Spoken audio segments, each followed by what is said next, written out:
O Salnés volve quedar sen ambulancia medicalizada ás 24 horas. O Sergas anunciou onte aos traballadores que o equipamento se trasladará da base do Hospital Comarcal á de Portonovo durante o verán. Sindicatos e partidos políticos acusan a Xunta de ocultar a decisión para non influir no resultado das eleccións. Que tal? Moi boa noite. A xornada deixou máis a actualidade. Imos cos titulares. 4 drons sobrevoarán as praias de Sanxenxo para controlar o aforo e as distancias entre as persoas. O Concello non desbota empregalos para vixiar o tráfico e a marcha nocturna. Novo caso de coronavirus na área sanitaria de Pontevedra e o Salnés. Con el son xa 7 os positivos rexistrados nesta zona. Veciños de Santa Cristina de Barro en Noia denuncian vertedoiros en varios puntos da parroquia. Piden ao Concello que tome medidas. O Concello da Pobra dotará o camiño ancho dun parque infantil cuberto. A obra será executada grazas a unha subvención da Xunta de Galicia. Pouco durou a ambulancia medicalizada no Salnés. O equipo prestaba servizo dende o mes de outubro, pero a partir de mañá deixará a base do Hospital Comarcal para actuar dende Portonovo durante o verán. Unha decisión que o persoal critica con dureza, xa que aseguran non atende a criterios médicos.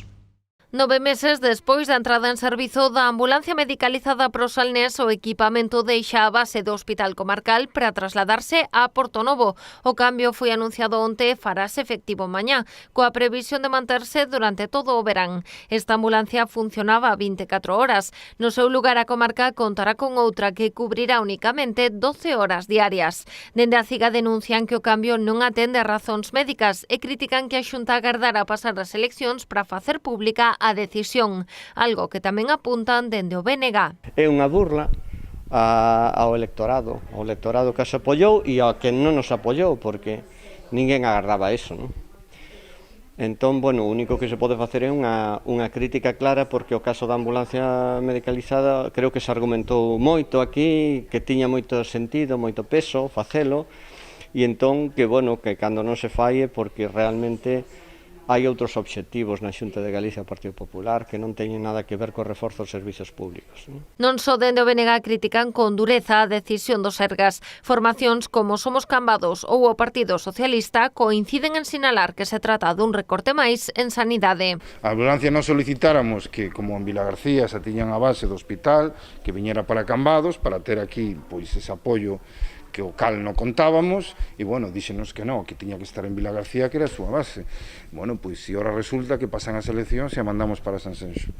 En fin, que creo que lle debería pedir explicacións aos Sergas, a ver que vos din ao respecto. É un claro exemplo do refrán este que digue desvestir a un santo para vestir outro. O que se está deixando é unha comarca como a comarca do Salnés, sen esa atención da ambulancia medicalizada, cando nós tamén incrementamos a población, ao mellor non ata o número de Sanxenxo, pero ademais os traslados, que son a hospitais completamente diferentes, no noso caso Salnés e Sanxenxo a Pontevedra, pois nos deixan totalmente desamparados ante calquer tipo de situación grave que se nos poda producir. Dende a CIGA recordan que en anos anteriores a Consellería de Sanidade reforzaba o transporte sanitario na área de Pontevedra, poñendo unha ambulancia medicalizada a maiores en Sanxenxo. O Concello de Cambados ponse do lado da industria do mar. Representantes do sector marítimo e o goberno cambadés consensuaron unha declaración institucional na que piden cambios no anteproxecto da Lei do Cambio Climático, unha norma que deixaría no aire a continuidade de moitas industrias. O acordo xa conta co apoio do BNG, pero levarase a pleno para buscar o apoio unánime da corporación. A industria do mar buscará o apoio de todos os concellos costeiros galegos na súa oposición ao articulado da Lei do Cambio Climático. Empezaron por Cambados e co seu goberno redactaron unha moción tipo que elevaran os diferentes plenos. Sempre estamos tendidos coa man ao diálogo para evitar estas leyes que desde a distancia, desde o interior, non se coñece cal é a verdadeira realidade do sector, e que cando as facemos de norma generalista poden incurrir en graves deficiencias ou perxuicio para todos os que estamos envoltos desde todo o proceso, desde a playa ou do mar hasta o consumidor. A polémica céntrase no artículo 18.4 da norma. O sector considera que deixa no limbo moitas das actividades que se desenvolven en terreo público marítimo terrestre.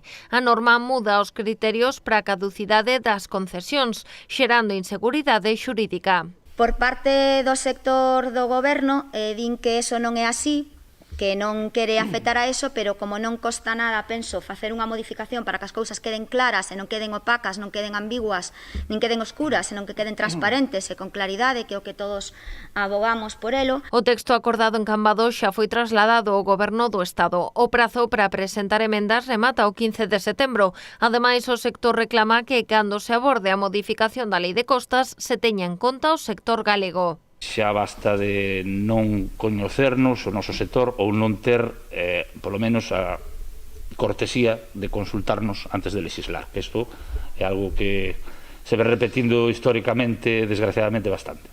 A declaración consensuada entre o sector e o Goberno cambadés contaxa co apoio do BNG. Pola súa banda, o Partido Popular solicitou un pleno extraordinario este xoves o que levará a súa propia moción sobre o tema. A alcaldesa confía en que o Goberno e a oposición consigan achegar posturas na Comisión Informativa do mércores e que PP e Cambados Pode rematen por sumarse ao texto presentado hoxe para que sexa aprobado por unanimidade. Sanxenxo bota a man da tecnoloxía para garantir a seguridade este verán. 4 drons sobrevoarán as 17 praias con bandeira azul do municipio para ofrecer información actualizada do seu nivel de ocupación. A Policía Local empregará estes datos para regular o acceso e os usuarios poderán consultalos a través da páxina web municipal. Dende o Concello xa pensan noutras aplicacións para esta ferramenta, como o control do tráfico ou da marcha nocturna. Os drons converteránse nun elemento máis da paisaxe das praias de Sanxenxo durante o verán.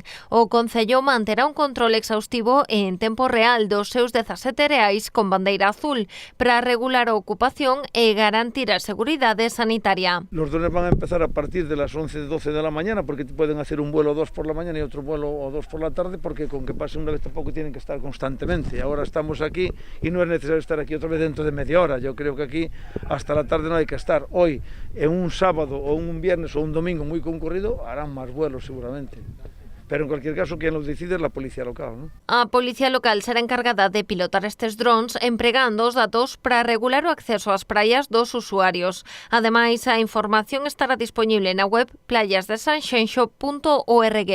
Mañana pondremos en funcionamiento la página web en concellosanxenxo.es que llevará una redirección a playasdesanxenxo.org y ahí podrán ver los bañistas, los que quieran acercarse a los 17 arenales de Sanxenxo, el estado actual de las playas, la temperatura y el aforo al momento, además de ver una imagen a tiempo real de la propia playa.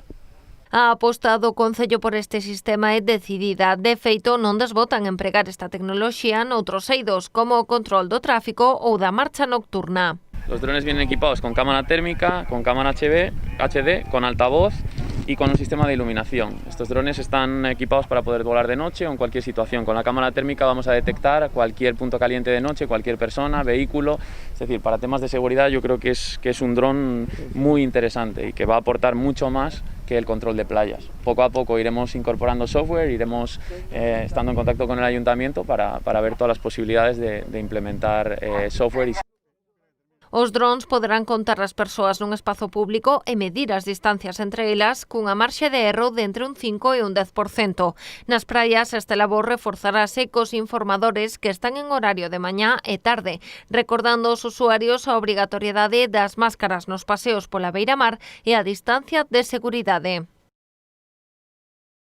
Continúan aumentando, aínda que levemente, os casos activos de coronavirus na área sanitaria de Pontevedra e o Salnés. O Sergas confirmou hoxe un novo positivo nesta zona. Con el ascenden a 7 os casos activos. Un paciente continúa ingresado no Hospital Montecelo e os 6 restantes evolucionan nos seus domicilios. Nesta área superaron a COVID-19 un total de 901 persoas. Sen embargo, outras 16 perderon a vida. Por outra banda, na área sanitaria de Santiago, a que pertence ao Hospital do Barbanza, Monza rexistrouse hoxe un pequeno descenso. Esta zona confirmou nesta xornada 15 casos activos, un menos ca onte. Lembramos que continúa disponible o número de teléfono 900 400 116 para calquera dúbida sobre a pandemia. Para casos graves ou emerxencias poden chamar o 061. Os veciños de Santa Cristina de Barro en Noia denuncian a existencia de vertedoiros incontrolados en varios puntos da parroquia. A pesar de ter comunicados feitos o Concello en reiteradas ocasións, a administración local non lles dá solución. Día a día e ano tras ano, os veciños de Santa Cristina de Barro ven como todo tipo de residuos se amontoan ao carón dos contedores de lixo. Estamos padecendo todos os días de todo o ano esta inmundicia. Esta é unha verdadeira inmundicia. Que fai o Concello para eliminalo? Nada. Todo máis que fixo foi esta maravilla. Poñer un prohibido tirar el lixo, Concello de Noia. Non é eso. Nós non queremos que o Ayuntamento nos rija a vida ni nos solucione os problemas. Que faga o que lle corresponde facer é que obrigue aos ciudadanos que non cumplen esas normas a que as cumplan. Se ben son conscientes de que a responsabilidade non é do Concello, senón de algúns incívicos, instan a administración local a poñer solución a este problema, que xa perdura demasiado no tempo. Isto é a insensatez de moita xente, porque hai que dicilo, porque non o Ayuntamiento non ven aquí a botar a basura, eso teño ben claro. Non ven aquí. Son 4 ciudadanos maleducados e incívicos que veñen e tiran isto aquí. Pero o Ayuntamiento ten que ten a potestade e ao mesmo tempo ten que facelo, e dicirle a esta xente vigilar, controlar, e facerlles ver que as normas non son para 3 nin para 4. Tras denunciar os feitos en numerosas ocasións no Concello, Javier Rei xa non sabe a quen acudir para poñer fin a este problema, que ademais do impacto medioambiental supón un foco de insalubridade para as vivendas da zona. Non o fan, pois terei que ir ao xulgado a presentar unha denuncia. Que non o fan, pois terei que ir á Consellería de Sanidade e dicir, señores, miren ustedes a inmundicia na que teño que vivir. Ou tomar outra máis drástica, que é coller a bolsa de basura que teño que traer aquí diariamente e plantar ya na porta do señor alcalde. Así, ni máis ni menos. E seguramente o teña que facer, porque son tan ineptos, porque o demostran, que non o van a facer. Seguramente ni o fagan. Bueno, pois non pasa nada.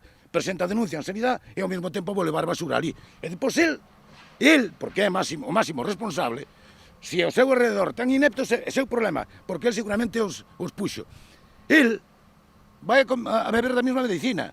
Se eu teño que soportar isto, el tamén lo vai a probar. E non me queda outra alternativa. Ademais dos vertedoiros, os veciños queixanse da falla de limpeza e do mal estado en que se atopan as estradas en toda a parroquia. Durante todo o ano non limpian unha vez ao ano. A carretera, ese sí, empezan na Albariza e terminan en Orro, a principal, para que os visitantes veñan e dixan, mira que limpia esta Noia. No, Noia non é só esa carretera, Noia son todas as calles, porque todos os ciudadanos de Noia pagamos impuestos religiosamente. E pregúntome eu, ¿dónde está a diferencia? A calle que ven dali do Calvario por donde subimos nós, se fijastes, hasta a mitad está asfaltada, da mitad para arriba non, porque resulta que somos, ou considéranos, porque non vexo outra explicación, ciudadanos de segunda. A Policía Local de Pontevedra detivo a pasada fin de semana un home por un presunto delito de roubo con forza. O suceso aconteceu ás 2:30 da madrugada do sábado ao domingo. Os axentes estaban realizando un control de alcolemia en Paseo de Colón cando viron un home correr cun bolso na man. Rapidamente se chegaron ata ali 2 mulleres pedindo axuda. O varón de 48 anos acababa de roubar o bolso polo procedimento do tirón. Os axentes procederon á súa persecución e alcanzárono no Paseo da Alameda. Co obxectivo de despistalos, o presunto ladrón cambiou a camiseta e escondeu o bolso e a gorra que levaba postos. Sen embargo, a Policía Local conseguiu identificalo e trasladaron ás dependencias policiais para poñelo a disposición do xulgado. O alcalde de Pontevedra solicitará unha entrevista con Alberto Núñez Feijóo. Así o anunciou esta mañá Miguel Anxo Fernández Lores. O nacionalista quere reunirse canto antes co presidente electo da Xunta de Galicia para repasar cuestións pendentes da cidade. Entre elas, o Gran Montecelo, o Dragado da Ría, a variante de Alba ou a residencia da terceira idade. Repasar un pouco todas as cuestións que están pendentes, que son moitas, dixo, pois importantes, moitas e importantes, non? E o noso enfoque sempre é o mesmo, é dicir, nós necesitamos que haxa unha colaboración razonable, que xa foi peor, xa foi mellor, pero as épocas pre- e pos-electorais non son moi boas para estas cousas. porque todo o mundo intenta arrimar a brasa a súa sardiña e entón non hai maneira de poñerse a forza. Pero, bueno, nos, obviamente, eu vou a exixirlle a Xunta que cumpla os seus compromisos, non?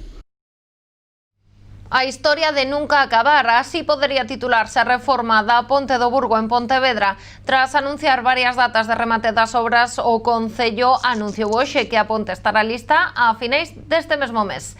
En concreto, a data que valora o Goberno municipal é o 25 de xullo. Co mor da crise do Covid temos bastantes problemas, ou tivemos problemas, non só este Concello, senón outros concellos cos proveedores.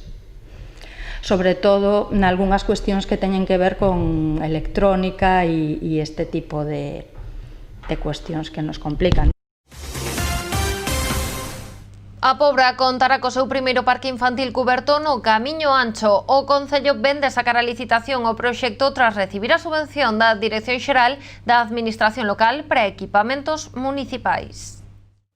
Os veciños do Camiño Ancho, pero tamén os de toda a Pobra, contarán este inverno cun parque infantil cuberto. A instalación dará resposta a unha necesidade altamente demandada polos residentes. Estará situado carón da antiga escola infantil e dividirase nunha parte cuberta e outra ao aire libre. Este ano decidimos presentar o proxecto para a realización dun parque infantil cuberto no Camiño Ancho.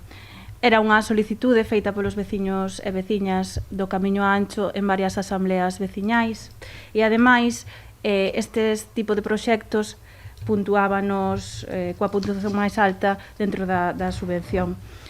O importe total deste proxecto ascende a 83.000 euros, do que nos concederon o 48%, que son uns 40.000 euros. O Concello xa incluirá esta actuación no proxecto do Centro Sociocultural do Camiño Ancho. Sen embargo, grazas á subvención da Dirección Xeral da Administración Local, poderá executala nos próximos meses de xeito independente. Nos tivemos todo pensado e preparado para crear un parque infantil cuberto no Camiño Ancho e decidimos quitalo do proxecto, presentalo esta subvención. Sabíamos que puntuaba moito, estudiáramos as bases e aparte, bueno, pois tamén a verdad que o falamos no seu día co vicepresidente Rueda aquí na súa visita a inauguración das dependencias da Policía e nos animou a presentar a subvención e a verdad que o fixemos e pois con moi bo resultado porque conseguimos os 40.000 que era o máximo que se podía conceder nesta axuda e vamos a executala antes do 31 de outubro, evidentemente, como sempre. O urxente pasa por diante do importante, que non é que isto non sexa importante, pero temos outro parque infantil cuberto máis grande que vai ter que esperar a súa licitación porque este ten que ser xustificado antes do 31 de outubro. A intención do Executivo é dar continuidade á actuación coa execución do Centro Sociocultural, poñendo en valor esta zona como área recreativa. O Concello de Pontevedra investirá máis d'1 millón de euros no saneamento das parroquias de Salcedo e Lourizán, unha cifra que se suma aos case 7,5 millóns destinados ao abastecemento e saneamento de Bora. 1.033.000 euros. Esa é a cantidade que o Concello de Pontevedra inverterá no saneamento das parroquias de Salcedo e Lourizán. Na primeira, o Goberno municipal levará a cabo un proxecto de ampliación da rede valorado en 680.000 euros. Con el darase servizo a 52 casas do Xistro, a Almuíña, o Carballo do Pazo ou a Ruibal. O investimento por vivenda ascende a 13.000 euros. Xa non é o custe económico, que ten un custe económico importante, pero entendemos e sabemos que este ano o que vamos a facer unha aposta por termos servizos no rural, senón as dificultades que implica un proxecto como este. Para que vos fagades unha idea, para este proxecto foi necesario obter permiso de 55 parcelas privadas, máis parcelas das vivendas servidas co proxecto. A Xunta de Goberno Local aprobou tamén esta mañá o proxecto da parroquia de Lourizán. Alí o Goberno Municipal destinará 353.000 euros para a ampliación da rede, dando servizo así a 14 domicilios. Este proxecto supón un investimento de máis de 25.000 euros por vivenda. Neste caso tamén é necesario tramitar permisos ou obter permisos de paso particulares, neste caso 8, vale?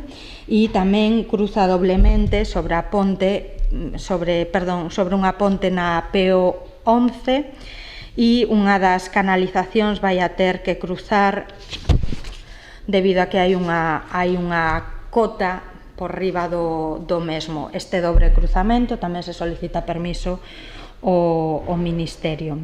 Estes dous proxectos súmanse aos que xa están rematados nas parroquias da Canicouba, Mourente, Ponte Sampaio e Bora.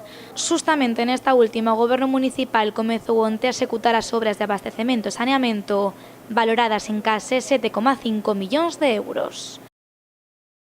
O mercado municipal de Boiro abrirá este mércores pola tarde de xeito excepcional por ser véspera do festivo local do xoves con motivo da festividade do Carme. Nesta xornada permanecerá pechado durante todo o día, o igual que o 25 de xullo, festivo autonómico. Compre lembrar que durante o verán o horario habitual da Praza de Abastos é de luns a sábado entre as 7 da mañá e as 2 da tarde. Polas tardes permanece pechado agás en días excepcionais como este mércores, no que abrirá de 6 a 9. Hoxe mesmo arrincou a programación cultural da Pobra para este verán cun espectáculo de Duende Circo. Destacan as actividades programadas pola Rede Cultural da Deputación e os concertos do ciclo Sons da Vila. Actividades en pequeno formato e ao aire libre compoñen a programación cultural da Pobra para este verán. A maioría son espectáculos multidisciplinares para toda a familia que se desenvolverán en distintas prazas como Cantón da Leña. O martes 21 temos a compañía de Mónica Paradela co espectáculo Monitoleando, e neste espectáculo Moni Mundana pois quere acercarnos un pouco ao mundo do circo, non? É un espectáculo para todas as idades que mestura o clon, a acrobacia aérea, os números de lume, os malabares, bueno, sobre todo tratando de espectáculos que sean bastante visuales de cara á rúa.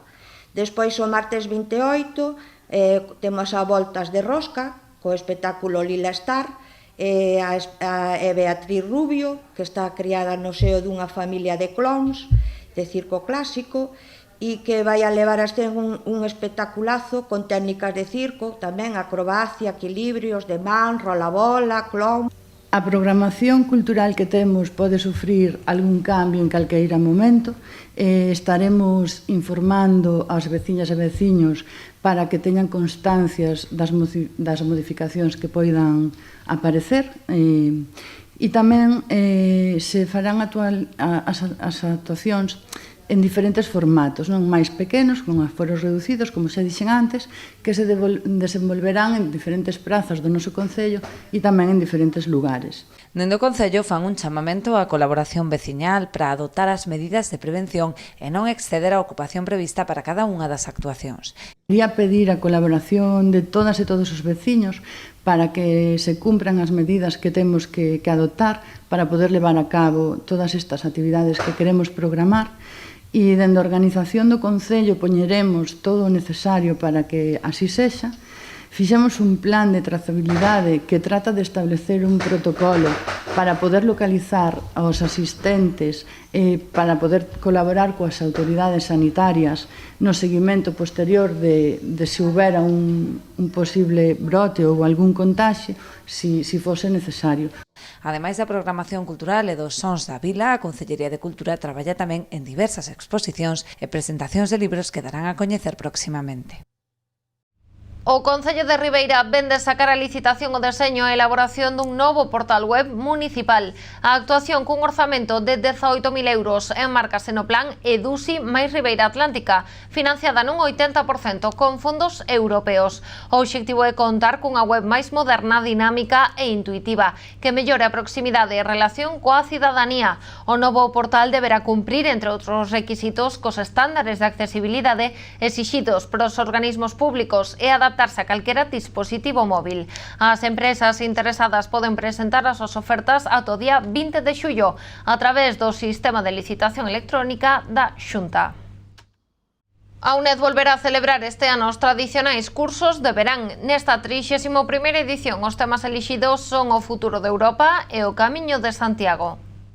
Considerouse moi pertinente continuar con unha dinámica de anos precedentes en relación co Camiño de Santiago, neste caso con unha visión diferente a través dos corpos dos santos e das imaxes na etapa medieval, que non é a forma habitual de acercarse ou de aproximarse ao Camiño de Santiago, e outro tamén nos pareceu moi idóneo do futuro de Europa, porque, bueno, a parte do debate que está xerando co tema do Brexit e todas estas consideracións, pois un repertorio filosófico, un discurso filosófico acerca do que nos espera, pois pareceu tamén axeitado para tratar neste momento.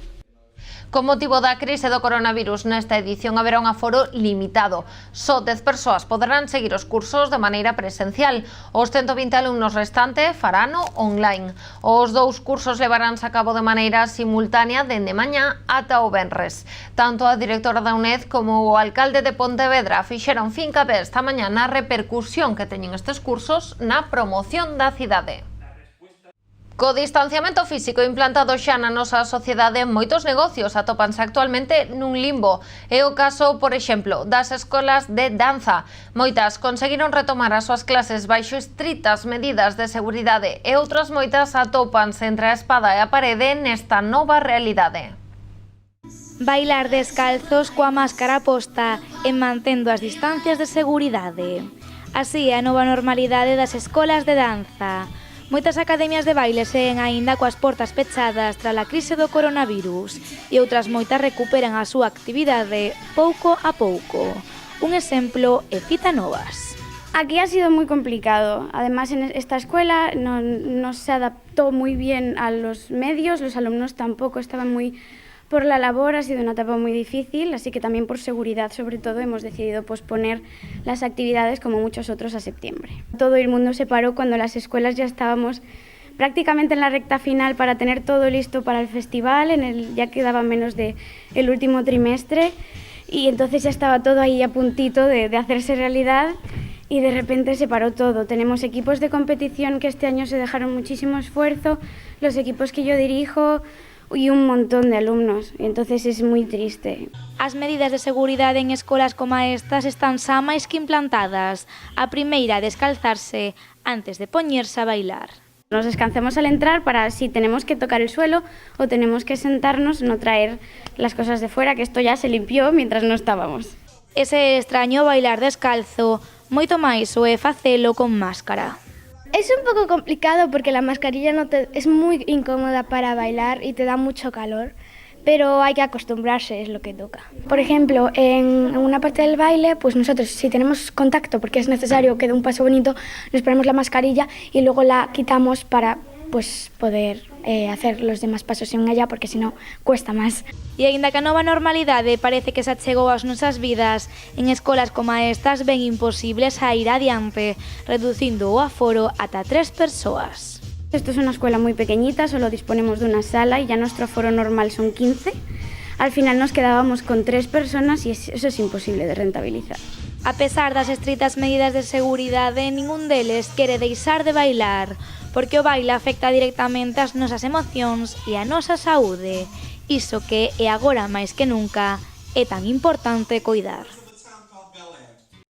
Ata aquí chegou a edición de hoxe das Novas do Día. A información volve mañá a Canal Rías Baixas a partir das 9:30 da noite. Que pasen boa noite, deica mañá.